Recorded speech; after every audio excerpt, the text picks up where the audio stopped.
Are there... Omega asked a valid question. Are there titties in Baldur's Gate? There are plenty of titties in Baldur's Gate. Yeah, Told ya. so, yeah, you were right. I mean, I'll even show you titties in Baldur's Gate. Oh, great. Yeah, Hold, please. Twitch will love that. It's in a video game. They don't care. Yeah, they do. You're allowed to show it in the game in the normal course of play, but if you focus on it, you're not allowed to do that. Well, in that case, we won't show any. In the GTA example, it's like you can, if you're playing through the storyline and there's a cutscene with like one of the topless chicks in it, that's fine. But if you're like playing GTA Online and you go sit in the strip club watching, a lap dance for an hour on Twitch, that's not allowed. That sucks. No, well, that makes sense. Anyway. Yeah, what were we doing? Oh, okay. All right. Something about a podcast. Food. Yeah.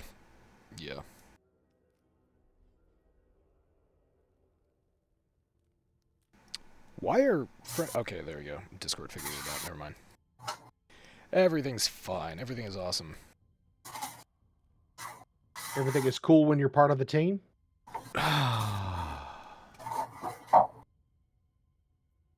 So yeah, alright. Hello everybody, welcome to Church of Chonkwij podcast. I'm DrNiggle, Giant Eyeball, Squiddy Bastard, and OmegaConstruct, and Pun Lord Masquid me. Hello. And it's been a week for gaming. Actually, we're going to start off with the somber news that Steve Harwell, who was the former Smash Mouth lead singer, died at 56. Yeah, he had a rough last couple of years.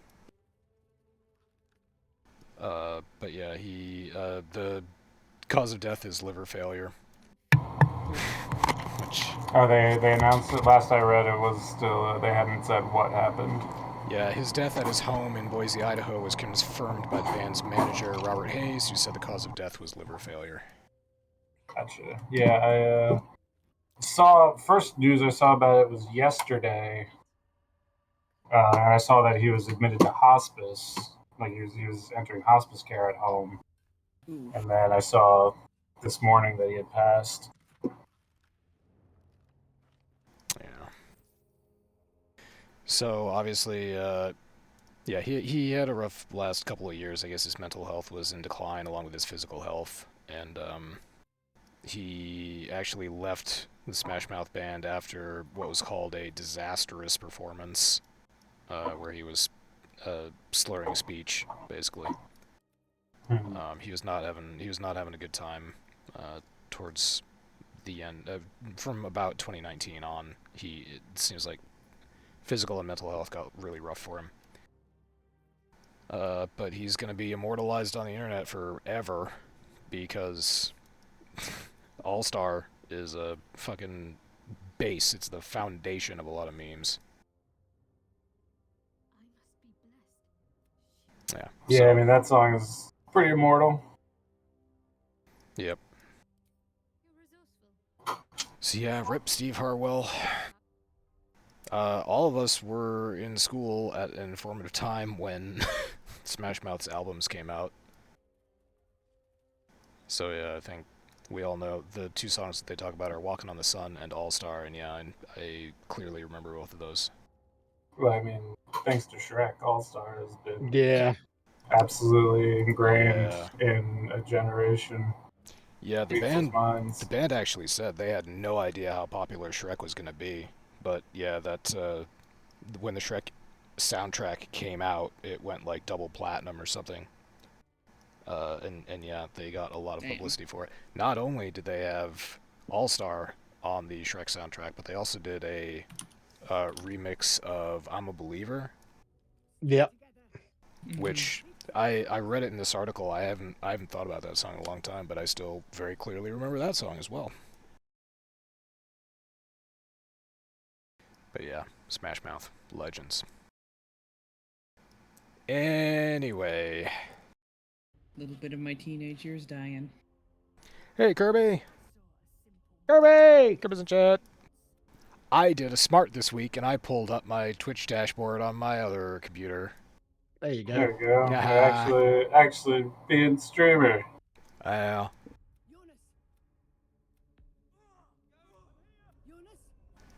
gosh. Okay. So, gaming news.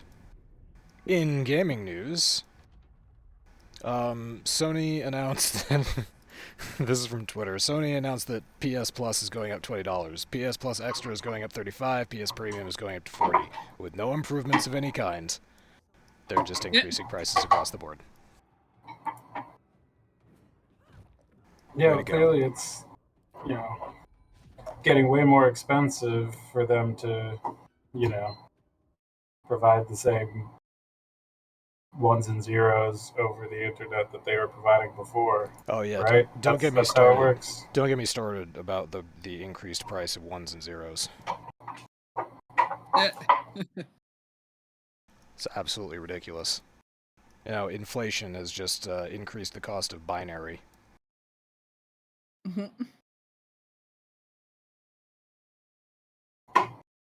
Anyway, yeah, Jim Ryan got called out for being out of touch. So, I don't think any of us really pay attention or have... Zero, do you have PlayStation? I do have one, and I definitely won't be getting any type of plus after this. In fact, I'll probably get rid of the PlayStation. Yeah, that's weird. It's a strange thing. For whatever. But Sony is squeezing.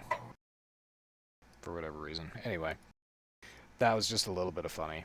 The real stuff this week is in technology news. So from Rock Paper Shotgun, AMD's got a new we're gonna call it a new type of software, but it's driver-based performance. FSR 3 has been announced or was announced last week at Gamescom for supposedly like almost every graphics card that is currently usable.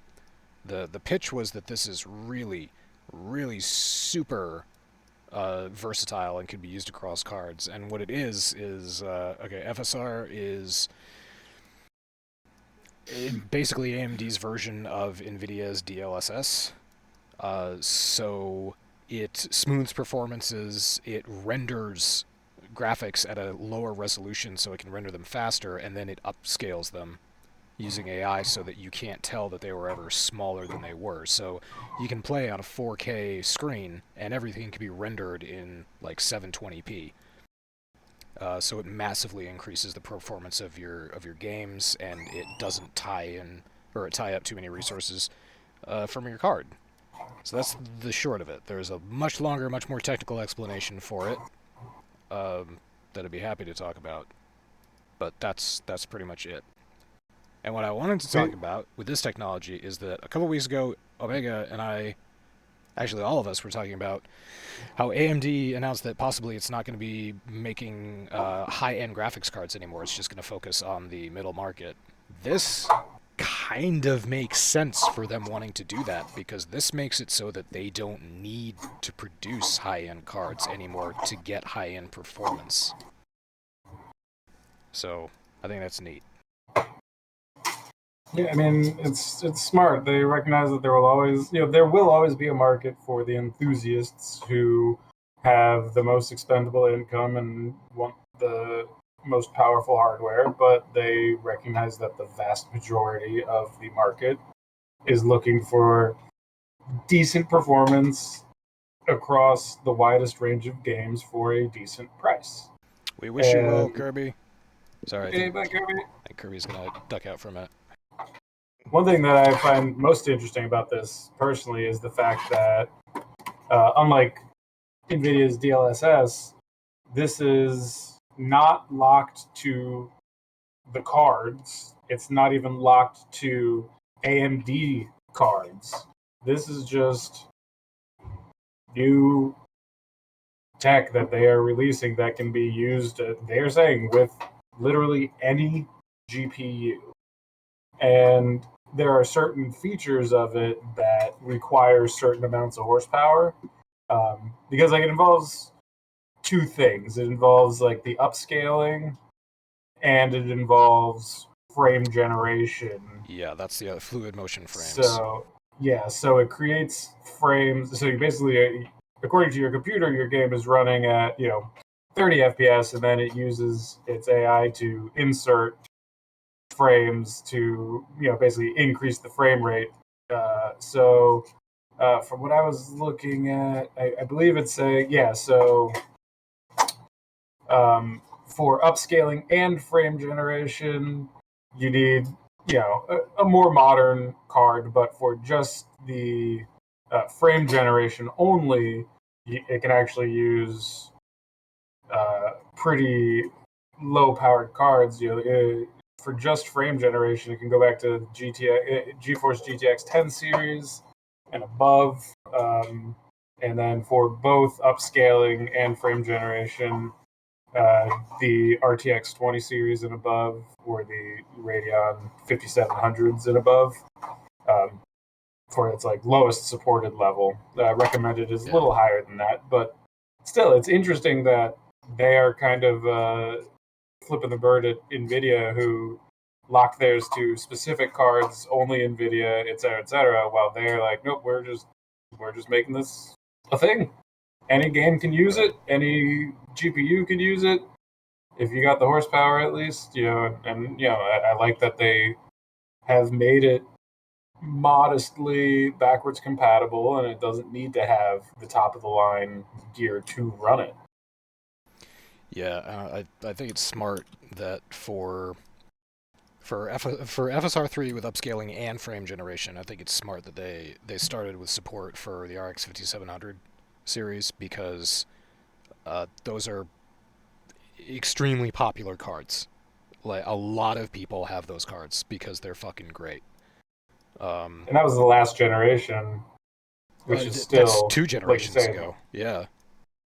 Was it? I mean, the current generation is the 6000 series, and that's the 5000 series, right? No, it's the 7000 series is the current gen. I thought. I thought that was next gen.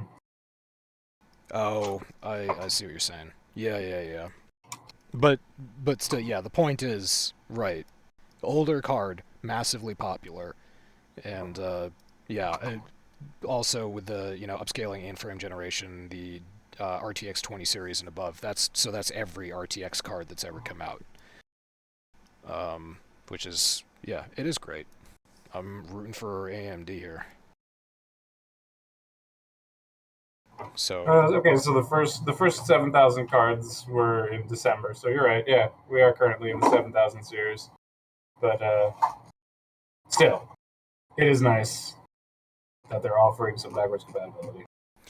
So obviously this comes with some drawbacks. One of them is that with fluid frame generation, where, as Omega said, if your game's run at 30 frames per second, the FSR just analyzes your frame rate and it creates new frames and seamlessly slides them in between the existing frames. So you go from 30 frames per second to 60 frames per second with basically no resource cost on your card. It's phenomenal, but it does contribute to lag, input lag specifically, because it looks like you're playing at 60 frames per second, but your input is only going in at 30 frames per second. I get the feeling that if it's a game that you're playing where you really need, like, where you really benefit from having extremely low ping, that you're going to notice shit like that. So maybe if you're a pro gamer playing fucking, I don't know, Counter-Strike. I was going to say Overwatch, but nobody plays Overwatch, let's be honest. If you're playing one of those games, that you might actually notice this. But AMD is addressing that. They're trying to mitigate that because they have proprietary software called Anti-Lag Plus. It comes standard on the RX 7000 series. And there was a toolkit that also, let's see, HyperRX is more driver-based, driver-level performance boosting technology that does the same thing. It has AMD Radeon Anti-Lag Plus and Super Resolution and Boost.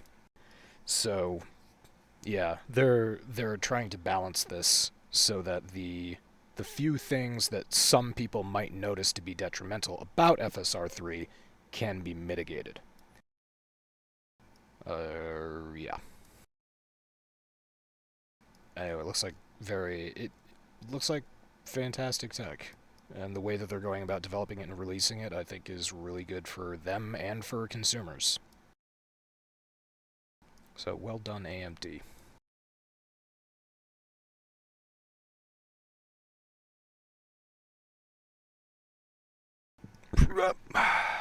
Alrighty. That was really... I nerded out reading this, because it was really... Attaboy. We noticed. It was really great. Did you find it stimulating? Yeah. Oh, yeah. Big apple, meet big anus. Anus turd pounder. Love Oh, yeah. I saw that and I was like, wow. We have this meme. Fluffy and I have gone insane again. And now we're just inserting this lady into everything. I know how it sounded. Oh, man. Yeah, you guys really did insert her into everything. Like well, mainly Fluffy inserted her into everything, and it was great. It's the glory of the meme. You just put it anywhere. Adds whole new meaning. Yeah, that's it. Alright, so yeah, how's Baldur's Gate 3 going? Good. I'm currently trying to romance that hot piece of dwarf there? demonic. Oh no. Oh. Oh no, friend. Why would you not go after the stout dwarf fellow? That one. Her. Parlak. Yes. Tell her you want to put your tongue in her mouth. She what was it? There's one line that she says when you start romancing her, and literally the only reason you can't touch her at the beginning of the game is because she has an infernal engine for a heart, and she generates that much heat. Okay. But if you end up finding a way, and she goes, God, I want to ride you like a fucking stallion, just like that. Like, just lays it out there, and it is great. Not bad. Does sound stimulating. Good lord. Barry would find a way to make fire retardant gel and just slather his whole, like lube. He just slather his whole body up. The meme currently is there's one meme where she says that, God, I'd like to ride you like a fucking stallion, and then it just cuts to the Skyrim meme of the guy rapidly clicking on fire resist potions. Yep. That tracks so much. Yeah, that's true. There's totally potions of fire resist, aren't there? Yes, there are. God damn.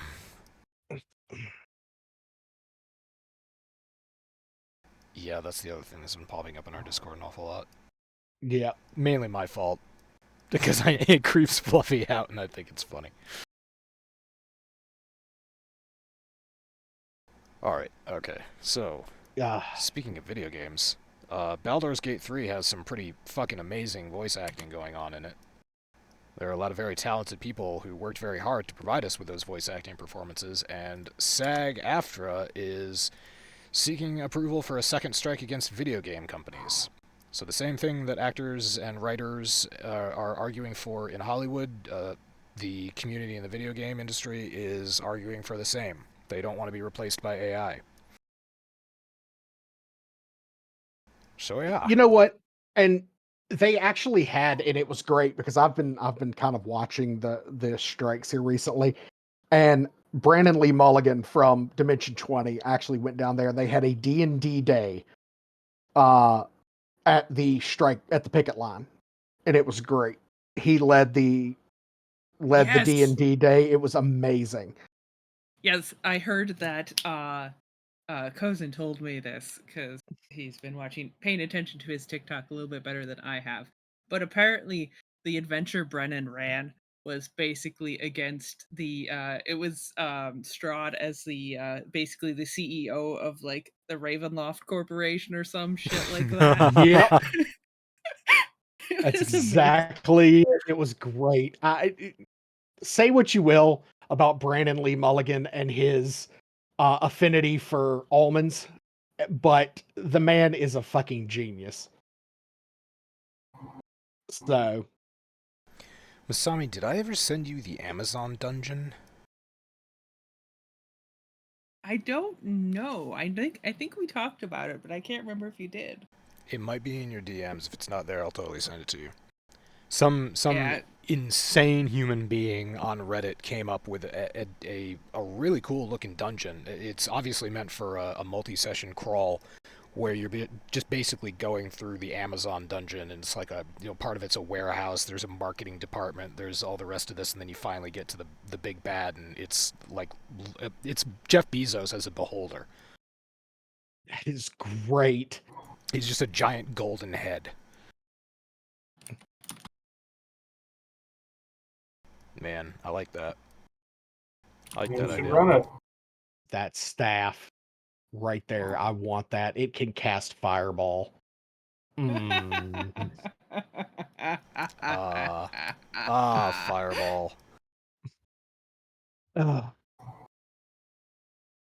Yes, yes. When All else one fails. when one person sets off the fireball, and then then I go, oh wait, hey, the enemy can also cast fireball, and I take all half your HP.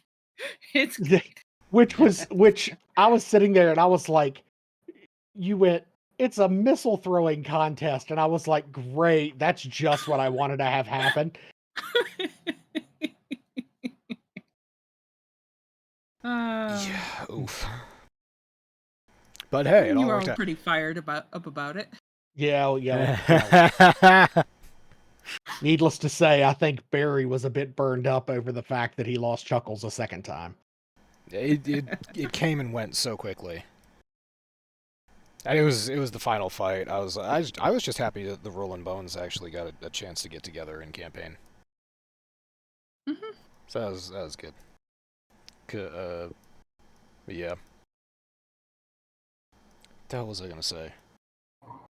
Oh, I was gonna say it was a good twist around there because none of the bad guys through that campaign ever really used fire. I don't remember any bad guys using fire. Mm-mm. There was a lot of standard damage and necrotic and a little bit of cold, I think. But yeah, no fire. So I don't even know if I had a potion of fire resist or if anybody did. I don't think so. Nope. Never We would did have thought. not. Never would have thought to use it or look for one. Well, Sure, I cool. mean, when the place is infested by undead, and generally, undead are kindling. Yeah, they don't like fire. Like Fire! Ow! like the place covered the sun, for fuck's sake. Oh man. Trying to extinguish all joy. The thing about okay, just getting back to the SAG-AFTRA strikes. The thing about these strikes is, like, okay, I'm all for it, and I hope that the people working in these industries get the protections that they deserve so that they can keep on working. But after a while, like 10 years from now, when when AI just like AI character generation and voice modeling gets to the point where they're indistinguishable from, an actual person who did motion capture and an actual person who did voiceover work. What's gonna stop like a new large video game company or movie studio from just starting with AI technology and just building from there, and then they're gonna have potentially an automatic what do I want to say? They're going to have an automatic fiscal advantage over other studios because they don't need to do things like pay actors and video capture performers, or motion capture performers. So what happens when? Yeah, what happens then? Does this just not matter in another decade? Well, I mean, they're in a negotiation with all the major studios, and if they get put into the contract with the studios, that the studios that's what these contracts are. The studio would be, if the actors get what they want, the studio would be agreeing not to use AI. Not the fact that they can't, as a matter of physical reality. Like, sure, they can, but if they sign this contract, they are making a legal agreement with the union to use real live actors and performers rather than AI. Yeah, I understand that. My question is, what happens when somebody invents the next Netflix, calls it whatever they want, but that studio, that streaming service, only uses AI-generated actors and voices and scripts? And When's the last time in the last 20 years, where any sort of large scale company has grown out of nothing like that? Like, it doesn't happen anymore. Everything is so conglomerated. That in itself would be a major shakeup to the video game industry or the movie industry, or anything like that. If some new movie studio popped up and started making blockbuster Hollywood movies that wasn't one of the existing studios. Same goes for games. It would be, I highly doubt there's going to be all of a sudden a AAA game studio appears out of thin air that isn't already part of one of the mega conglomerated no, of course not. video games industry. In the gaming industry, at least, it would start off as an indie development studio, and if they put out real quality work, then they would build from there. So Now, no, if they put out it real wouldn't be quality AAA work, overnight. if they put out quality work, they're going to get bought by a bigger studio inside the year, and they'll then be underneath whatever pre-existing agreements those big studios have already signed.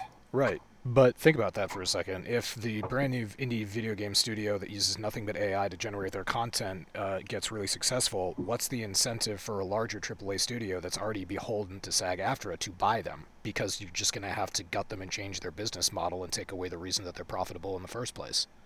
I mean, companies do that every single day. I mean, how many millions of companies has Google bought just to bury? Mm-hmm. Yeah. I guess you could approach it from a they're eliminating competition point of view. Yeah. It's one of those things that I'm curious to see. I mean, if I even remember that we had this conversation in 10 years, I will be interested to see how this progresses. Because I don't want artists out of work. I want human beings creating the cultural enrichment that I so seek on Netflix. Oh man. Foundation's all out. Omega and I talked about it last night, but all 8 episodes of Foundation Season 2 are out. Everybody should go watch them. Have you seen it? I started watching the first episode, but no, I'm gonna binge watch all 8. It's gonna happen this week. I'm gonna see the entire season this week. Awesome, because I've kind of been waiting to kind of do the same. I'm currently working my way through a couple other leisurely, so Nice. But that has been on my radar because I was like, ooh, because I saw ads for it, and I'm like, oh, this was really good the first time. Are you working your way through any other sci-fi shows? I'm interested in sci-fi shows. I'm technically watching Strange New Worlds, even though I haven't seen any of the rest of the new stuff, but it's pretty good. Okay. It's about Captain Pike's tenure on the Enterprise. Good old Captain Pike. Mm-hmm. I prefer the original Captain Pike. I'm sure you do. Please use the beeps. Oh man. Oh, look, tasteful side boob. Thanks, Zero. Hey, you know what? Yeah, there's a lot of cleavage in this game. I'm not complaining. Yeah, that's great. Giant demon lady. Talking about the game. Yeah. All right, so let's see. Oh, this week in Twitter. So Our new segment. This week in Twitter has actually been kind of funny. We have two stories that tie into each other. Should we call it X marks the spot? No. Oh God. Just Omega's immediate response of no. Just the sound of utter dismay in his voice was great.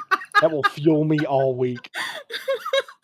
I think I think Omega and I just both refuse to call it X on principle at this point. That's what it is. I refuse to. That's fair. I just saw a hilarious meme today. And it was basically like, if Elon Musk could dead name his own trans child, then I can fucking dead name his shitty app. Oh gosh! Oh my god! There you go. Oh man. All right. So yeah, the first. These two tie into each other. The first thing is Musk blames the Anti-Defamation League for X's poor ad sales and threatens a lawsuit against them. So that's how well it's going over there. Musk said that I'm quoting from the article, Musk said that advertisers have told the company they're receiving pressure from the ADL, a Jewish non-governmental organization that seeks to fight anti-Semitism and extremism around the world, to not advertise on X. He went on to say that if this continues, we will have no choice but to file a defamation lawsuit against, ironically, the Anti-Defamation League. So, why is the ADL pressuring advertisers, you might ask? Well, they released a report.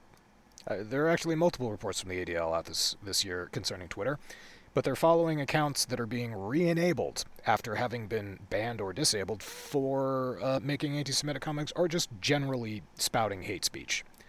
So, they monitored 65 previously banned accounts that Musk welcomed back to the platform, and they monitored, from that, they found over 5,000 examples from February alone of virulent anti-Semitism, that's what they're calling it, posted by 2,100 accounts that followed the reinstated accounts.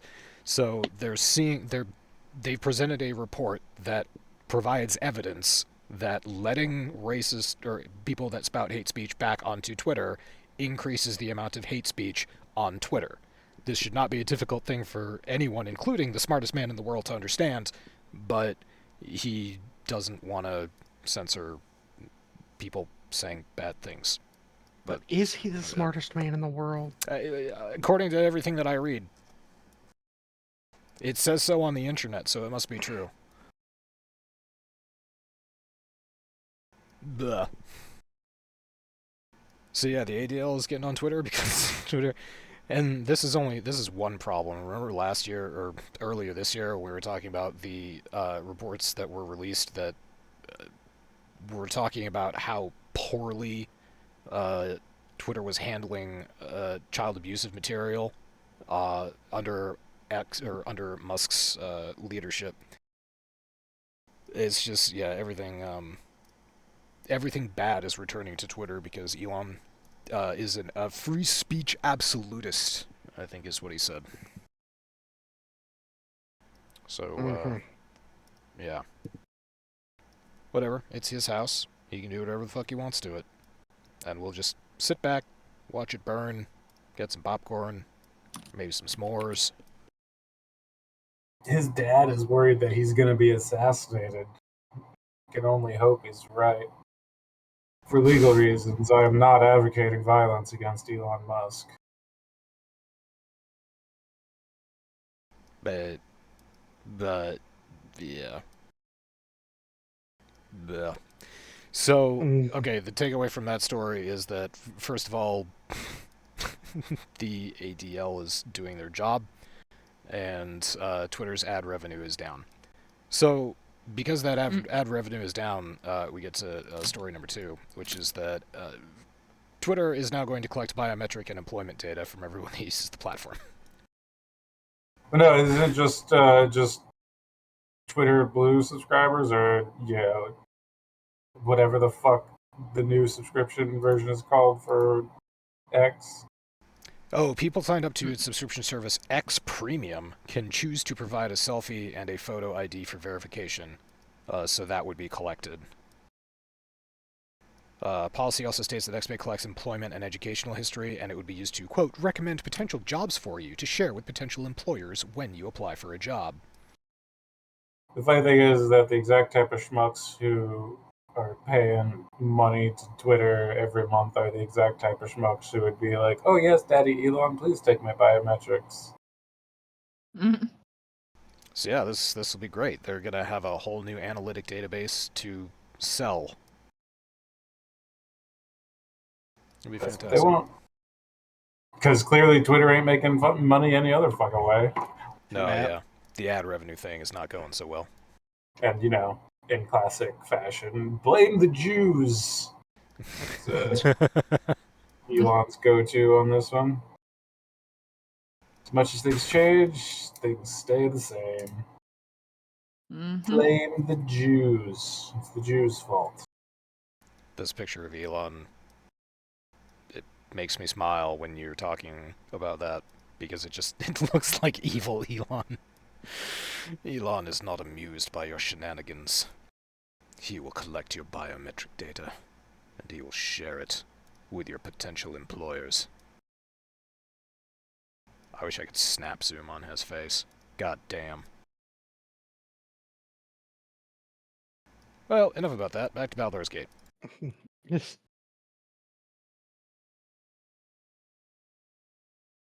Yeah. This week in Twitter. God damn. Yeah,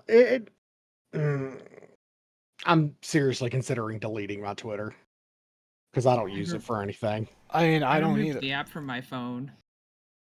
Yeah, I'm not sure I even ever had the app on my phone.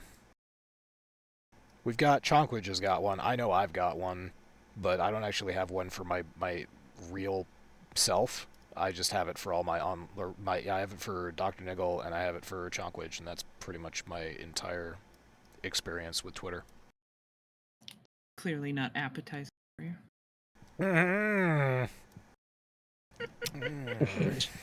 Yeah, I use mine to bitch at companies and occasionally enter free giveaways. Fair. Oh, they're doing a little dance. Yep, and I have a choice. And turn my head away. You can slam the dude or the girl. Oh, he looks so sad. Sorry, Will. You probably shouldn't have done that suggestive dance with him. Yeah, Probably should have just yeah, no, we should be shouldn't friends. have done the suggestive dance. Shouldn't have done it in that top. Made him think the wrong thing. I know. He's just like, no, I'm sorry, I can't. I think we should just be friends. He's like, what? That top clearly says that you want penis. Wow. Yep. Yay, Baldur's Gate. I don't know who any of these people are when you're going through these cutscenes. Yes. Well, okay, so Damon is the blacksmith that is part of the Helltide Collective, a group of tieflings that were driven out of their homeland during the last Hell War. Of course. And I rescued them from goblins, the entire Helltide Collective. As you do. And now he is fixing Karlak, thank God. And yep, there's some other quest lines that happen in Act 2. This is my first foray into Act 2. So, Huh. oh, here we go. Your hair just slapped you in the face. Oh, this is so wholesome. Get it? Yep. Holes. Yeah.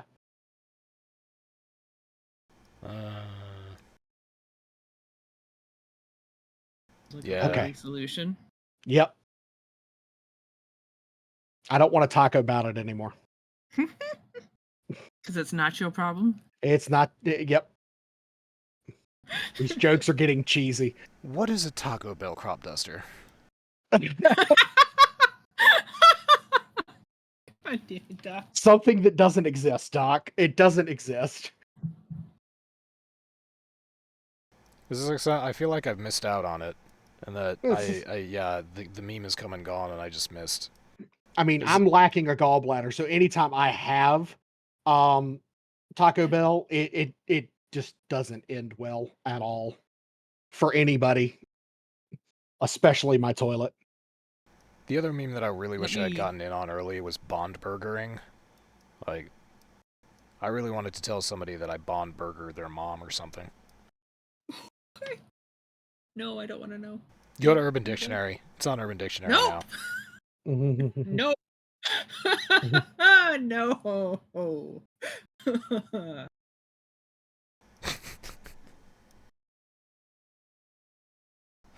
God damn. I remember when I was in high school, whenever we had a question about something, we Googled it, or we went to Ask Jeeves, or Yahoo, or Lycos, or one of the other search engines, because there wasn't a standard one back then. We were looking everything up all the time, and we were coming up with all sorts of outstanding shit. And these days, when kids don't understand something, they're just like, what? Like, fucking use your phone and Google that shit. Figure out what a bond burger is. I want you to know why I'm insulting you. Or how.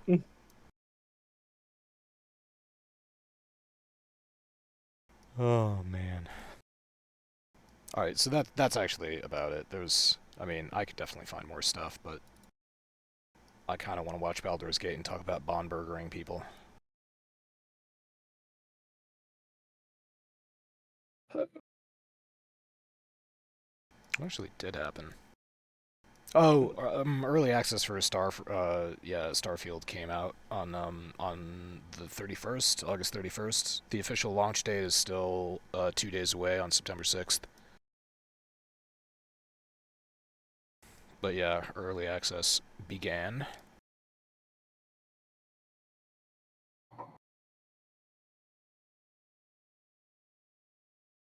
Which game?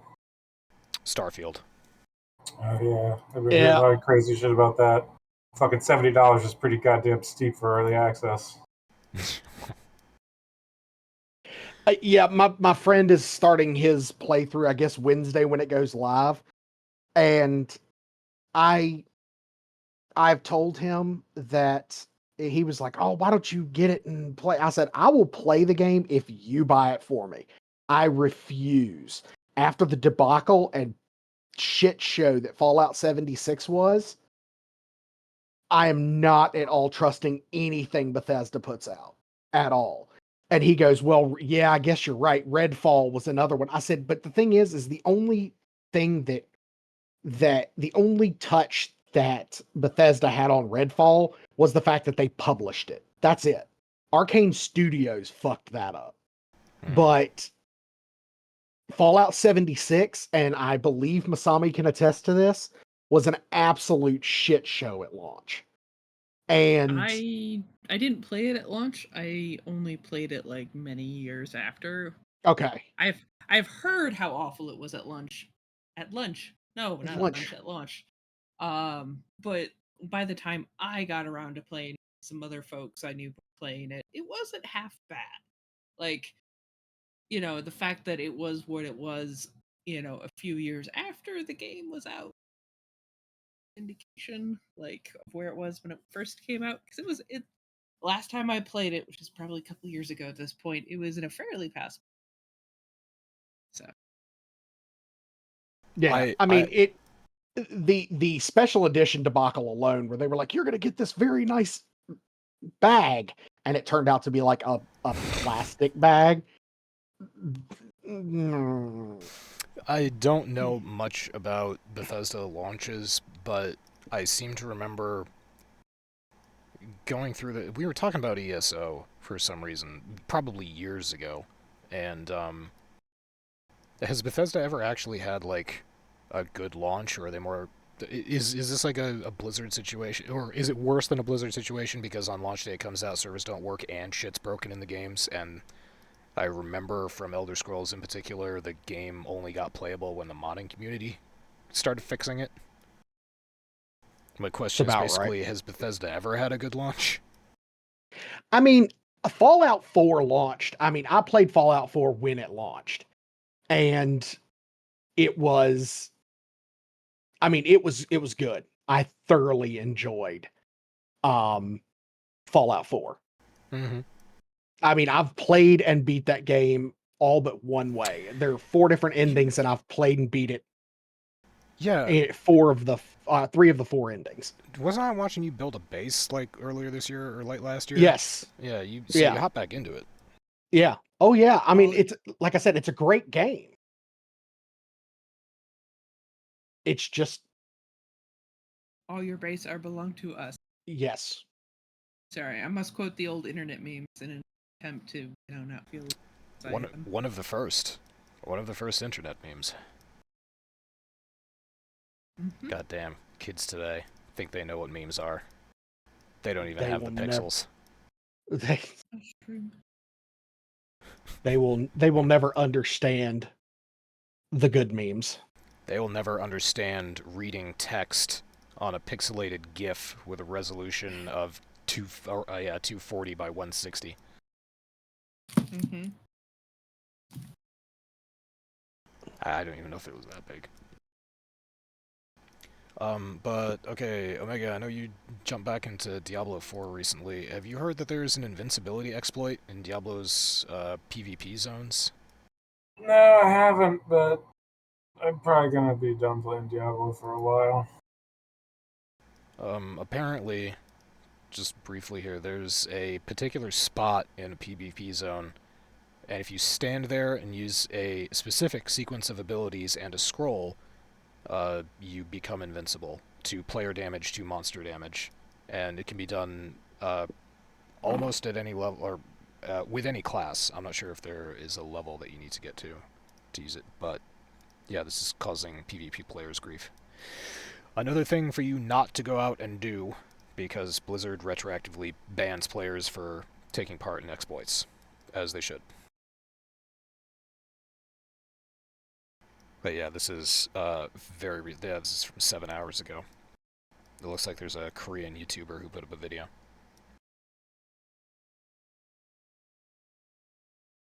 Interesting.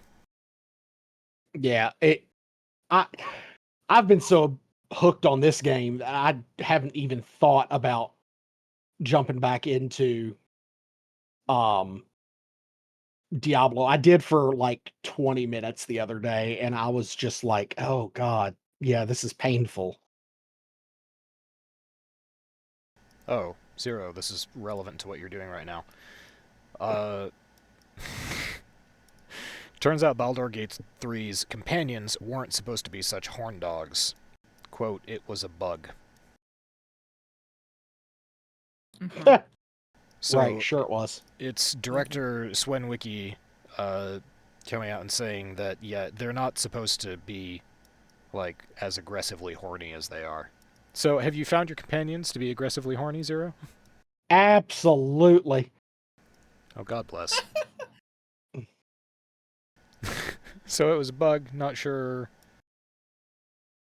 Let's see. From the article, quote, the approval thresholds were too low when we shipped. That's why they were so horny in the beginning. It wasn't supposed to be that way. We've fixed it since, at least for some of them. We're still fixing a few others. Yeah, I know that it was supposed to be like infinitely harder to like romance Asterion. And when they put out the first week's data, and they said that the number of people who were able to romance Asterion was absurdly high, and it was wildly like low anyway. Damn.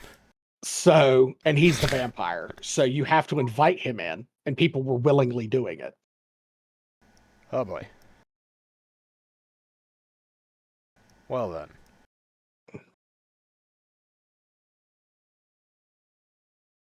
Roll See you if I can get bastard. free stuff. Free stuff, free stuff, free stuff. Free stuff! Yay. Mm.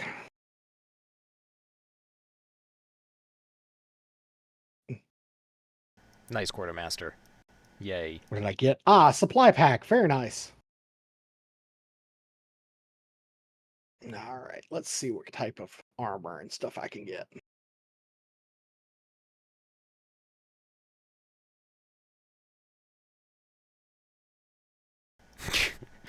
There's also, I'm not going to talk a lot about Starfield, but there's some stuff in it that people have found in early access. Apparently, a streamer set out to land on the surface of Pluto in Starfield 7. She spent 7 hours traveling to Pluto, and when she got there, it turns out that you can't land on the planet; you just fly through it. Ah, Wow. it's not a planet. Oh, Just saying. Yeah. It's a what is it? A celestial dwarf? Yep. Yeah. That's it is a minor planet Oh, minor planet. or a dwarf planet, but yeah. Dwarfs can be Well, minors. dwarfs are minors. Yeah. Yes. I finally got around to reading a transcript of what Peter Dinklage said about Snow White and the Seven Dwarfs, about how, you know, he basically didn't like that dwarfs were still a part of the story. And I just thought it was funny that he was interpreting Snow White and the Seven Dwarfs as a regular-sized person and 7 people with dwarfism, as opposed to what it actually is. It's a German fairy tale. When they're dwarves, they're the mythical kinds of dwarves that live underground and mine things, and are actually taller than people with dwarfism. Yes.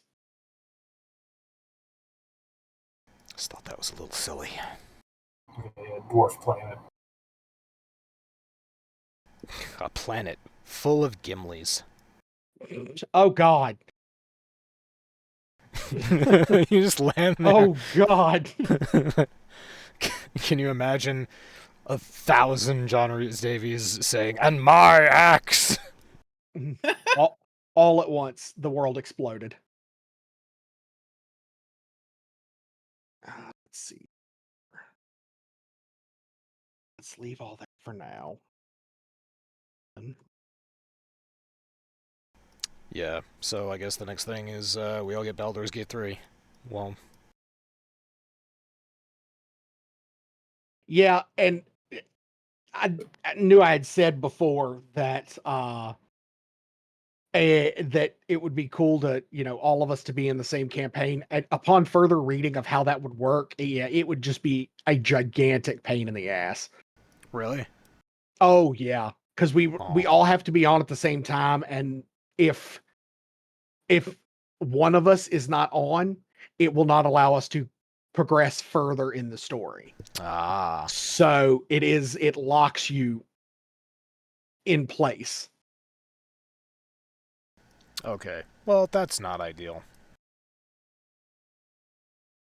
I pet Oh. the doggo. I pet the doggo. Doggo brought you a potion of healing? Yes. Potion of healthing. That should be a thing. Yeah. Hey, good Whoa, boy. good doggo. So I just have to say this. The Find Familiar spell says summon the best boy is the first sentence. Again, if this game does not win Game of the Year, I will fucking riot. Because they just keep making having a dog as a companion even better. No. And all Good he doggo. does is he discovers hidden things. You call him to your side and he discovers hidden things. That's it. Aw. That's pretty adorable. cool. He has an absurdly high perception. Okay, who wins the perception contest, Doggo or Barry? Oh, doggo every time because the doggo's cuter. Oh, god damn it. But Barry's got so much mustache wax. It's true. He does. So much mustache wax.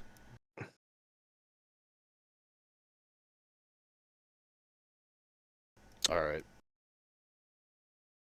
Who's the... Oh, god damn it. Who's the famous Belgian detective? The one with the Kenneth Branagh keeps on making movies about him. Murder on the Orient Express. Oh God. You would have to ask, and now I can't come up with it. I fucking know his name.